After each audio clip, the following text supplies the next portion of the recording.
बिस्मिल्लाहिर्रहमानिर्रहीम। खुल के बोल के साथ मैं हूं एतजाज नकी। आज के प्रोग्राम में हम सबसे पहले जिक्र करेंगे कि नैब तरामीम केस का महफूज फैसला सुना दिया गया है। इसके साथ साथ हम बात करेंगे कि 8 सितंबर को PTI का जो जलसा मुनक़्क़िद किया जा रहा है उस हवाले से शहर की इस्लामाबाद की क्या सूरत हाल है और मुल्क के दीगर हिस्सों से क्या इत्तलात सामने आ रही हैं। इसके साथ साथ हम बात करेंगे कि लाहौर हाई कोर्ट ने चेयरमैन नादरा को हटाने का हुक्म दिया है, ऐसा क्या हुआ, और वज़ीर आला पंजाब ने यूनिवर्सिटी ऑफ एजुकेशन के कायम मकाम वाइस चांसलर को क्यों हटा दिया है। गुफ्तगू करने के लिए पैनलिस्ट में हमारे साथ मौजूद हैं अदील सरफराज, सलमान अनीस, जुबैर अली खान और उमर दराज गोंदल। तमाम पैनलिस्ट को मैं वेलकम करूंगा। और सबसे पहले अदील सरफराज, आपसे जानना चाहूंगा कि आज सुप्रीम कोर्ट की जानिब से 5 रुकनी बेंच ने जो है 5-0 से यह फैसला सुनाया है नैब तरामीम केस के हवाले से। आप क्या समझते हैं? फैसला आपके सामने है, यह महफूज फैसला था जो आज सुनाया गया। इतने तवील अरसे तक इस फैसले को महफूज क्यों रखा गया? क्या मुहर्रिकात हो सकते हैं? देखें, क्या सराहियां तो बहुत सी हो रही थी कि क्यों कर इस फैसले को महफूज रखा गया है। बहुत सी बातें हो सकती हैं, मगर अब जो फैसला आ चुका है इसके बाद मैं समझता हूं कि अब वो तमाम बातें गैर मौसर होती नजर आ रही हैं।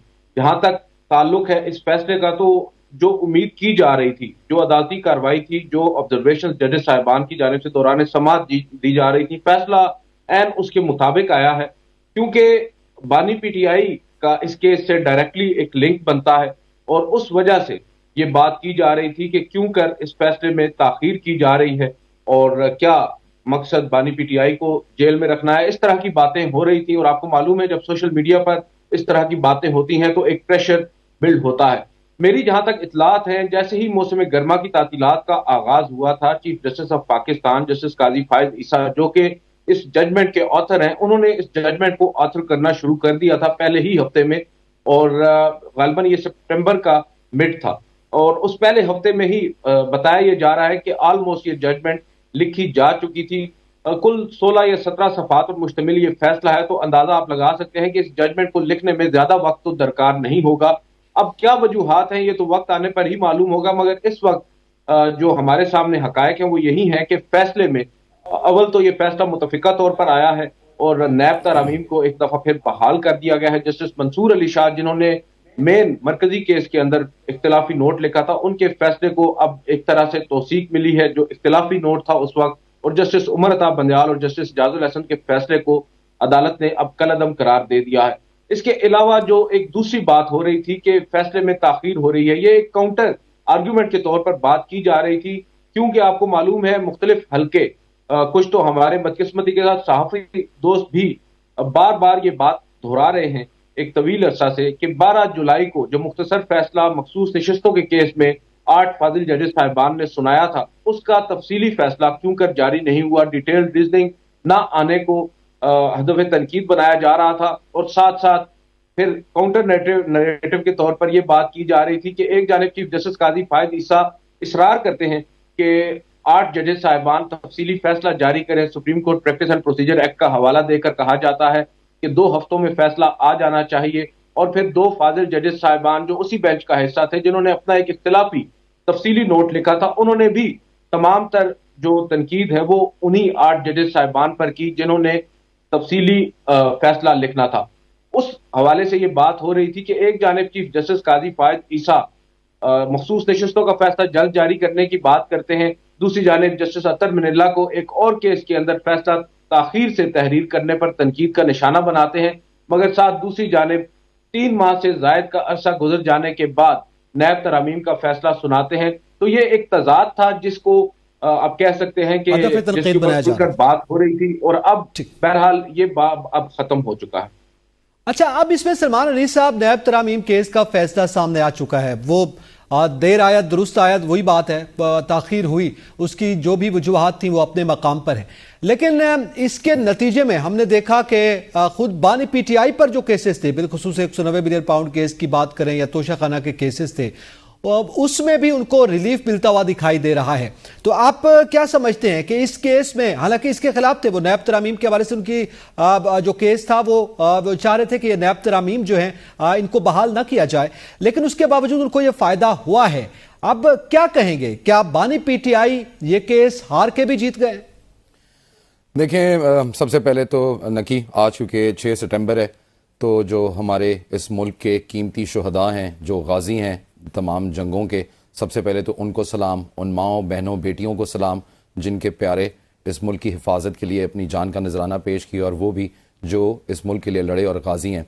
तो सबसे पहले तो ट्रिब्यूट टू ऑल आवर शुहदा and the ghazis on 6th of September. And now coming to the question that you were asking, देखें ये जो नैम की तरमीम हैं, इसका फ़ायदा ज़ाहिर है पीटीआई को है, और बानी पीटीआई जो है वो इसका जिक्र कर चुके हैं, और उन्होंने ख़ास तौर के ऊपर ये कहा कि मैं मुल्क की बेहतरी के लिए चाहता हूँ। और ये जो फैसला उन्होंने चैलेंज किया था वो इसी वजह से था कि वो कहते थे कि मुझे इसका नुकसान हो ना हो, मुल्क को इसका फ़ायदा होना चाहिए, और जो सियासतदान करप्शन करते हैं उनके लिए कोई रास्ता खुला नहीं होना चाहिए। कतई नज़र इससे अब ज़ाहिर फैसला जो है वो हुकूमत की फेवर में आया है, and it is very much in favour of PTI also. जो दोनों केसेस हैं जिसमें तोशा खाना भी इन्वॉल्व है, ख़ासतौर पे तोशा खाना पार्ट 2, और जो 190 मिलियन पाउंड का जो केस है उसके अंदर उनके बहुत ज़्यादा अच्छे चांसेस होंगे once this law is enacted. अब बात यह है कि जहाँ भी आप लड़ाई देखें या टसल देखें, गवर्नमेंट की हो, अपोजिशन की हो, आपकी जुडिशरी की हो या इस्टेब्लिशमेंट की हो, उसमें जीत हार जो है वो सिस्टम की होनी चाहिए, किसी एक शख्स की या किसी एक पॉलिटिकल पार्टी की या किसी एक आइडियोलॉजी की नहीं होनी चाहिए। जब तक चीज़ें मुल्क की फेवर में रहें, लोगों की फेवर में, आवाम की फेवर में रहें, उस वक्त तक ठीक है। इस पे जो मेरा ज़ाती टेक है वो ये है कि ये जो नैब का इदारा है इसको ही ख़त्म कर देना चाहिए था, इसलिए क्योंकि ये इदारा पॉलिटिशियंस को ब्लैकमेल करने के लिए और आर्म ट्विस्टिंग के लिए ज़्यादा इस्तेमाल हुआ है, ना कि उन लोगों को पकड़ा जाए जिन्होंने कौम का, मुल्क का पैसा लूटा है और उनसे वो पैसा वापस ला के किसी तरीके से कौमी खजाने के अंदर जो है वो वापस भरा जाए। तो इस एक इदारे को सबसे ज़्यादा आर्म ट्विस्टिंग के लिए और पॉलिटिकल प्रेशराइजिंग के लिए जो है वो इस्तेमाल किया गया है। तो और ये अगर आपको याद हो तो जो इलेक्शन है उसके अंदर ये एक नारा भी था कि जी हम नैब को जो है वो ख़त्म करेंगे, तो ख़त्म तो उन्होंने नहीं किया, लेकिन उसके इख्तियारात जो है उसके साथ जो है वो कोई खेल महदूद किया गया, ट्वीकिंग जो है वो जारी तरामीम के जरिए। ठीक है, अच्छा आप जुबैर अली खान साहब ये बताइएगा, आप बानी पीटीआई के ऊपर गालिबन ये दो तो मेजर केसेस हैं, तोशा खाना के पार्ट 2 की बात करें या 190 मिलियन पाउंड केस की बात करें, उसके बाद अब अगर ये खत्म होता है नैब तरामीम केस के फैसला सुनाए जाने के बाद, तो क्या देख रहे हैं? क्या आप बानी पीटीआई को जल्द बाहर आता देख रहे हैं? देखें, ये सुप्रीम कोर्ट ऑफ पाकिस्तान का जो फैसला है इसके इम्प्लीकेशंस तो जाहिर है इस वक्त इमरान खान को इसका फायदा होगा, लेकिन ये फैसला जो है ये ऐसा ही है कि काले धन को सफेद करने के लिए सुप्रीम कोर्ट ऑफ पाकिस्तान ने एक एनआरओ दे दिया है, और इररिस्पेक्टिव ऑफ दैट कि इसका फायदा किस सियासतदान को हो रहा है, किस ब्यूरोक्रेट को हो रहा है, आपने बिल्कुल ही जो सजा और जजा का अमल है उसको खत्म कर दिया गया है। इस वक्त अगर कोई भी पाकिस्तान के कौमी खजाने को लूट कर मनी लॉन्ड्रिंग के जरिए बैरून मुल्क कोई जायदादें बनाता है तो नैब उसको पकड़ नहीं सकता। प्ली बार्गेन के तहत अगर कोई वादा माफ गवाह या प्ली बार्गेन करने वाला कोई गवाह के तौर पर नैब इस्तेमाल नहीं कर सकता। इसी तरह जो 50 करोड़ रुपए से कम की रकम की कोई गबन है या कोई फ्रॉड है, कोई स्कैंडल है किसी शख्स के साथ जिसकी जमा पूंजी है और उसने कि उसके साथ किसी ने फ्रॉड कर लिया है, तो नैब ये कहेगा कि आप 99 मजीद लोग भी लेकर आएँ और 100 लोग होंगे तो तब हम इसमें तहकीकात करेंगे, तफ्तीश करेंगे। ये तो सीधा सीधा जो है वो एक काले धन को सफ़ेद करने के लिए और इम्यूनिटी दे दी है कि आप मनी लॉन्ड्रिंग करें और आपको बिल्कुल भी कोई भी पकड़ नहीं सकेगा। आपने वाइट कॉलर क्राइम को पकड़ने के लिए इससे पहले भी इतनी ज़्यादा मुश्किलात थी, लेकिन अब वो मजीद मुश्किलात तो क्या अब नामुमकिन हो चुका है कि वाइट कॉलर क्राइम को नैब पकड़ सके। तो ये किसी को भी इसका फ़ायदा हो, इस वक्त मौजूदा सूरत हाल में तो इसका फ़ायदा इमरान खान को हो रहा है, लेकिन ये मजमूई तौर पर कौमी ख़जाने के ऊपर डाका डालने की खुली इजाज़त दे दी गई है। और जहाँ तक बात है कि इमरान खान कब इस फैसले से जो है वो फ़ायदा लेकर इस्तेमाल करके कब तक जेल से बाहर आएंगे, तो ये मेरा नहीं ख्याल कि इमरान खान को अगर नैब के केसेस में कोई रिलीफ मिल भी जाए, अगर इस्टेब्लिशमेंट के साथ उनकी डील नहीं होती तो वो जेल से बाहर नहीं आएंगे, क्योंकि उनके ऊपर इस वक्त इतने मुकदमात हैं, वो किसी और भी मुकदमे में इस वक्त गिरफ्तार किए जा सकते हैं और 9 मई के मुकदमात हैं, मजीद भी दीगर मुकदमात हैं।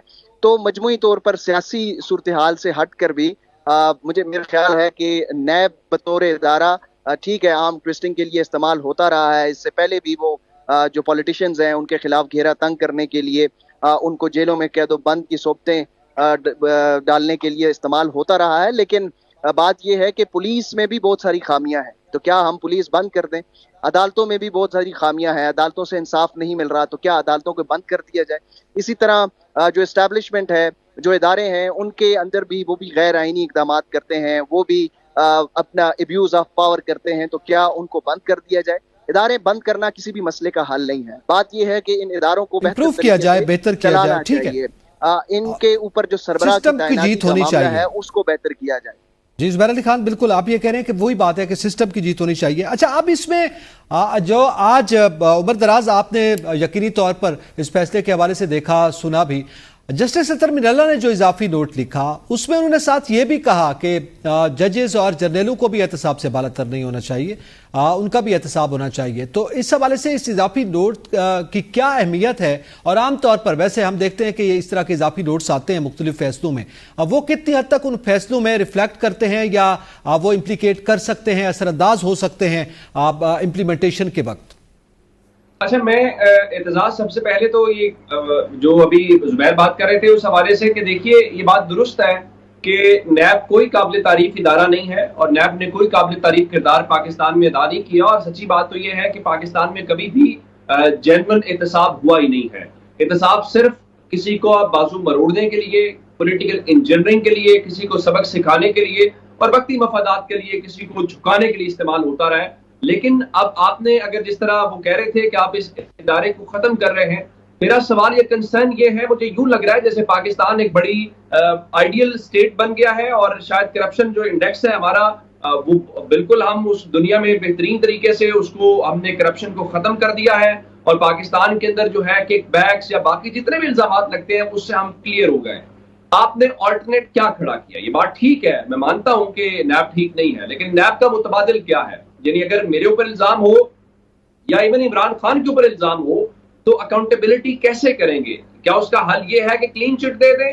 यानी 49 करोड़ जो है 99 लाख और 999 जो है रुपए की अगर करप्शन हो तो वो ठीक है।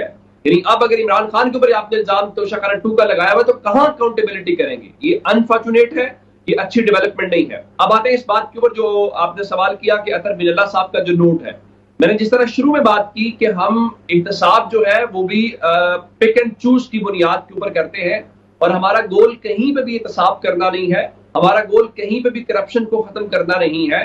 आप देख लीजिए ना कि आप ठीक है, आप इमरान खान के बारे में तो उस फैसले में लिखते हैं, काजी साहब ने जो लिखा कि इमरान खान ने नेक नियति के साथ नहीं किया, लेकिन ये भी आप साथ एक आपने रूल एस्टैब्लिश किया या एक वो अप्रोच होती है कि आप पार्लियामान की नीयत को नहीं जज कर सकते। ये अदालत के पास इख्तियार नहीं है। इमरान खान का जरूर है, अदालत पार्लियामान का नहीं है।